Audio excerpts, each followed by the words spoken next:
नमस्ते दोस्तों। जय हिंद दोस्तों, स्वागत है आप सभी का आपके अपने चैनल पर। दोस्तों, देश भर के लाखों लाख केंद्रीय कर्मचारी, 70 लाख से अधिक पेंशन धारक, रेलवे कर्मचारी, रक्षाकर्मी, भूतपूर्व सैनिक, पारिवारिक पेंशनर और विभिन्न विभागों में कार्यरत कर्मचारी इस समय केंद्र सरकार की तरफ से आने वाले बड़े फैसलों का इंतजार कर रहे हैं।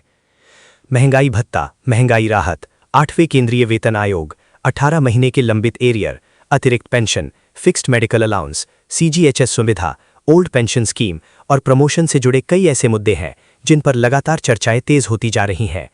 इसी बीच नई दिल्ली में आयोजित हुई JCM यानी जॉइंट कंसल्टेटिव मशीनरी की 49th राष्ट्रीय परिषद बैठक ने लाखों कर्मचारी और पेंशन धारकों की उम्मीदों को एक बार फिर बढ़ा दिया है।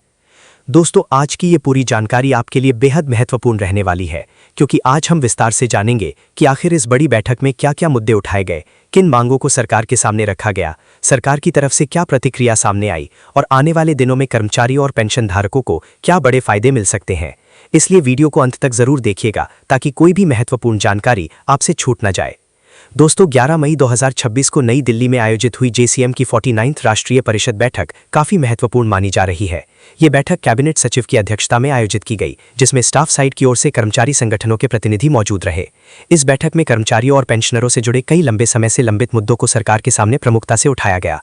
खास बात यह रही कि JCM योजना के 60 वर्ष पूरे होने पर डायमंड जुबली समारोह भी आयोजित किया गया और सरकार की ओर से कर्मचारी संगठनों के साथ लगातार संवाद बनाए रखने की बात कही गई। लेकिन दोस्तों, सबसे ज्यादा चर्चा उन मांगों को लेकर हुई जो सीधे तौर पर लाखों पेंशन धारकों और कर्मचारियों के जीवन से जुड़ी हुई हैं। सबसे पहली और बड़ी मांग थी अतिरिक्त पेंशन को लेकर। वर्तमान समय में अतिरिक्त पेंशन का लाभ 80 वर्ष की आयु के बाद शुरू होता है, लेकिन कर्मचारी संगठनों ने ये मांग रखी कि इस आयु सीमा को घटाकर 65 वर्ष किया जाए ताकि बुजुर्ग पेंशनरों को समय रहते राहत मिल सके। प्रस्ताव में कहा गया कि 65 वर्ष की आयु पूरी होने पर 5% अतिरिक्त पेंशन दी जाए, 70 वर्ष की आयु पर 10% और 75 वर्ष की आयु पर 15% अतिरिक्त पेंशन का लाभ दिया जाए। दोस्तों, इस मांग के पीछे सबसे बड़ा कारण ये बताया गया कि बहुत से पेंशनर 80 वर्ष की आयु तक पहुंच ही नहीं पाते और उन्हें अतिरिक्त पेंशन का वास्तविक लाभ नहीं मिल पाता। ऐसे में अगर ये व्यवस्था 65 वर्ष से लागू होती है तो लाखों बुजुर्ग पेंशनरों को सीधा आर्थिक फायदा मिलेगा। दोस्तों, इसके साथ ही फुल कामना फैमिली पेंशन का मुद्दा भी इस बैठक में जोर शोर से उठाया गया। वर्तमान नियमों के अनुसार पेंशनर की मृत्यु के बाद परिवार को सीमित पारिवारिक पेंशन मिलती है और कुछ समय बाद उसमें और भी कटौती हो जाती है, लेकिन कर्मचारी संगठनों ने सरकार से मांग की कि पेंशनर को जितनी पेंशन मिल रही थी वही पूरी राशि परिवार को भी मिलती रहनी चाहिए। कर्मचारी संगठनों का कहना है कि जब परिवार का कमाने वाला सदस्य दुनिया छोड़ देता है तो परिवार की आर्थिक स्थिति पहले से ही कमजोर हो जाती है। ऐसे समय में पेंशन की राशि कम कर देना परिवार पर अतिरिक्त बोझ डालता है। इसीलिए परिवार को पूरी पेंशन मिलती रहनी चाहिए ताकि उन्हें आर्थिक सुरक्षा मिल सके। दोस्तों, अगर सरकार इस मांग को स्वीकार करती है तो ये लाखों पारिवारिक पेंशनरों के लिए बहुत बड़ी राहत साबित हो सकती है। अब दोस्तों, बात करते हैं मेडिकल सुविधाओं की, क्योंकि आज के समय में सबसे ज्यादा खर्च इलाज और दवाइयों पर हो रहा है। JCM बैठक में CGHS अस्पतालों में इलाज के खर्च को लेकर भी बड़ा मुद्दा उठाया गया। कर्मचारी संगठनों की ओर से मांग की गई कि अगर किसी कर्मचारी या पेंशनर का इलाज पैकेज रेट से ज्यादा खर्च में होता है तो भी पूरा खर्च सरकार द्वारा वहन किया जाए। इसके अलावा मेडिकल बिलों के भुगतान में हो रही देरी को लेकर भी चिंता जताई गई। कई पेंशनरों का कहना है कि मेडिकल बिल पास होने में महीनों लग जाते हैं, जिसके कारण उन्हें आर्थिक परेशानियों का सामना करना पड़ता है। ऐसे में सरकार से मांग की गई कि मेडिकल बिलों को समय पर पास किया जाए और इलाज के खर्च की पूरी राशि उपलब्ध कराई जाए। दोस्तों, लगातार बढ़ती महंगाई और दवाइयों की कीमतों को देखते हुए ये मांग बेहद महत्वपूर्ण मानी जा रही है। अब दोस्तों, बात करते हैं फिक्स्ड मेडिकल अलाउंस की। वर्तमान समय में मिलने वाला ये अलाउंस बहुत कम माना जा रहा है और लंबे समय से इसे बढ़ाने की मांग की जा रही है। JCM बैठक में कर्मचारी संगठनों ने प्रस्ताव रखा कि इसे बढ़ाकर 3000 रुपए प्रति माह किया जाए ताकि पेंशनरों को दवाइयों और सामान्य इलाज के खर्च में राहत मिल सके। हालांकि कई पेंशनरों का कहना है कि आज के समय में 3000 रुपए भी पर्याप्त नहीं है, क्योंकि मेडिकल खर्च लगातार बढ़ रहे हैं। लेकिन फिलहाल सरकार के सामने 3000 रुपए प्रति माह की आधिकारिक मांग रखी गई है। दोस्तों, अगर सरकार इस मांग को मंजूरी देती है तो लाखों पेंशनरों को हर महीने अतिरिक्त राहत मिलेगी। इसके अलावा दोस्तों, CGHS लाभार्थियों के लिए एक और महत्वपूर्ण मांग रखी गई। कर्मचारी संगठनों ने सरकार से कहा कि कर्मचारियों और पेंशनरों को अपने माता पिता या सास ससुर में से किसी एक को आश्रित चुनने की सुविधा दी जाए। वर्तमान समय में इसको लेकर कई प्रकार की सीमाएं हैं, जिसके कारण कर्मचारियों को परेशानी होती है। कई कर्मचारी अपने माता पिता की जिम्मेदारी उठाते हैं, जबकि कुछ लोग सास ससुर की देखभाल करते हैं। ऐसे में अगर किसी एक को आश्रित चुनने की सुविधा मिलती है तो कर्मचारियों को बड़ी राहत मिल सकती है। दोस्तों, ओल्ड पेंशन स्कीम का मुद्दा एक बार फिर इस बैठक में जोर शोर से उठाया गया। कर्मचारी संगठनों ने सरकार से कहा कि NPS और UPS की जगह पुरानी पेंशन व्यवस्था को फिर से लागू किया जाए, क्योंकि ओल्ड पेंशन स्कीम में कर्मचारियों को रिटायरमेंट के बाद ज्यादा सुरक्षा और स्थिरता मिलती है। कर्मचारियों का कहना है कि नई पेंशन प्रणाली बाजार पर आधारित है और इसमें भविष्य को लेकर अनिश्चितता बनी रहती है, जबकि ओल्ड पेंशन स्कीम में कर्मचारियों को निश्चित पेंशन मिलती थी। दोस्तों, पिछले कई वर्षों से ये मुद्दा लगातार चर्चा में बना हुआ है और इस बैठक में इसे फिर प्रमुखता से उठाया गया है। अनुकंपा नियुक्ति को लेकर भी इस बैठक में बड़ी मांग रखी गई।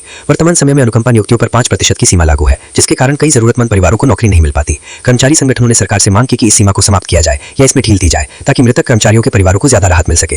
दोस्तों, कई परिवार ऐसे होते हैं जिनके सामने कर्मचारी की मृत्यु के बाद आर्थिक संकट खड़ा हो जाता है। ऐसे में अनुकंपा नियुक्ति उनके लिए सबसे बड़ा सहारा बनती है। प्रमोशन यानी पदोन्नति का मुद्दा भी इस बैठक में प्रमुखता से उठाया गया। कई विभागों में विभागीय पदोन्नति समितियों की बैठकों में देरी के कारण कर्मचारियों के प्रमोशन लंबे समय तक अटके रहते हैं। कर्मचारी संगठनों ने सरकार से मांग की कि जिन कर्मचारियों के प्रमोशन समय पर नहीं हुए हैं उन्हें पिछली तारीख से लाभ दिया जाए ताकि उनका आर्थिक नुकसान न हो। दोस्तों, कई कर्मचारी वर्षों तक प्रमोशन का इंतजार करते रहते हैं और इससे उनके वेतन और पेंशन दोनों पर असर पड़ता है।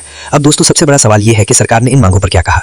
जानकारी के अनुसार कैबिनेट सचिव की ओर से आश्वासन दिया गया कि इन सभी मांगों पर गंभीरता से विचार किया जाएगा और संबंधित मंत्रालयों के साथ चर्चा कर समाधान निकालने की कोशिश की जाएगी। इसके साथ ही बैठक के विस्तृत मिनट जारी किए जाने की बात भी कही गई है, जिसमें और भी कई महत्वपूर्ण जानकारियां सामने आ सकती हैं।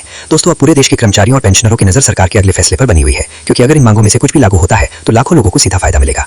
अब दोस्तों, बात करते हैं जुलाई 2026 में बढ़ने वाले महंगाई भत्ते और महंगाई राहत की, क्योंकि इस समय सबसे ज्यादा चर्चा इसी मुद्दे को लेकर हो रही है। हर साल जनवरी और जुलाई में केंद्र सरकार महंगाई भत्ते और महंगाई राहत में संशोधन करती है। इस बार जुलाई 2026 का संशोधन कर्मचारियों और पेंशनरों के लिए काफी महत्वपूर्ण माना जा रहा है। जानकारी के अनुसार जनवरी, फरवरी और मार्च 2026 के उपभोक्ता मूल्य सूचकांक के आंकड़े जारी हो चुके हैं और इन आंकड़ों के आधार पर महंगाई भत्ते में लगभग 2% की बढ़ोतरी का संकेत मिल चुका है। अभी अप्रैल, मई और जून 2026 के आंकड़े आना बाकी हैं। अगर अगले 3 महीनों में भी महंगाई का स्तर इसी प्रकार बना रहता है तो जुलाई 2026 में कुल 4% तक महंगाई भत्ता और महंगाई राहत बढ़ सकती है। वर्तमान समय में महंगाई भत्ता और महंगाई राहत 60% के आसपास पहुंच चुका है और अगर इसमें 4% की बढ़ोतरी होती है तो ये 64% तक जा सकता है। दोस्तों, पिछले कुछ वर्षों में महंगाई भत्ते में ज्यादातर 2% या 3% की बढ़ोतरी देखने को मिली है। ऐसे में अगर इस बार 4% की बढ़ोतरी होती है तो ये कर्मचारियों और पेंशनरों के लिए बड़ी राहत मानी जाएगी। अब दोस्तों, बात करते हैं 18 महीने के लंबे कैरियर की, क्योंकि ये मुद्दा लंबे समय से लगातार चर्चा में बना हुआ है। कोरोना काल के दौरान केंद्र सरकार ने जनवरी 2020 से जून 2021 तक के डीए और डीआर की 3 किस्तों को रोक दिया था। उसी को लेकर कर्मचारी संगठन और पेंशन संगठन लगातार 18 महीने के एरियर की मांग कर रहे हैं। सरकार ने हालांकि अब तक इसे देने से साफ इनकार किया है, लेकिन मामला सुप्रीम कोर्ट तक पहुंच चुका है। कर्मचारी संगठनों की ओर से वरिष्ठ अधिवक्ता ए.के. तिवारी के माध्यम से इस मामले को सुप्रीम कोर्ट में उठाया गया है। जानकारी के अनुसार कोर्ट ने सरकार से जवाब मांगा है कि अगर कर्मचारियों और पेंशनरों को 18 महीने का एरियर 8% ब्याज के साथ दिया जाता है तो सरकार पर कितना वित्तीय भार आएगा। दोस्तों, 8वें केंद्रीय वेतन आयोग को लेकर भी लगातार चर्चाएं तेज होती जा रही हैं। कर्मचारी संगठनों का कहना है कि 8वें वेतन आयोग के तहत फिटमेंट फैक्टर, न्यूनतम वेतन और पेंशन में बड़ा संशोधन किया जाना चाहिए। कई कर्मचारी संगठन न्यूनतम वेतन को बढ़ाकर 26,000 रुपए से अधिक करने की मांग कर रहे हैं, जबकि फिटमेंट फैक्टर को 2.86 या उससे अधिक रखने की मांग भी उठाई जा रही है। अगर ऐसा होता है तो कर्मचारियों की सैलरी और पेंशन में ऐतिहासिक बढ़ोतरी देखने को मिल सकती है। दोस्तों, 8वें वेतन आयोग को लेकर अभी सरकार की ओर से अंतिम घोषणा नहीं की गई है, लेकिन लगातार बढ़ती चर्चाओं ने कर्मचारियों की उम्मीदों को काफी बढ़ा दिया है।